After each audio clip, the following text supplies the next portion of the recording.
വെറും 10 ദിവസത്തെ പരിചയം മാത്രമേ ഉള്ളൂ അർജുൻ നിന്നോട്. അതിനു മുന്നേ ഒരിക്കലും ഞാൻ നിന്നെ കണ്ടിട്ടോ അല്ലെങ്കിൽ കേട്ടിട്ടോ ഇല്ല നിന്നെ പറ്റി.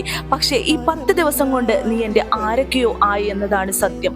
ഓരോ നിമിഷവും മനസ്സിൽ നിന്റെ മുഖം മാത്രമാണ്, നിന്റെ ചിന്തകളാണ്. പ്രാർത്ഥിക്കാൻ മാത്രമേ കഴിയൂ ഓരോ നിമിഷവും. അതുണ്ട് പ്രിയപ്പെട്ടവനെ, നീ ഒന്ന് മടങ്ങി വരാൻ അത്രമേൽ ആഗ്രഹിക്കുന്നുണ്ട്. ഇനിയുള്ള മണിക്കൂറുകൾ ഓരോ മലയാളിക്കും പ്രതീക്ഷകളുടെ മിനിറ്റുകളാണ്.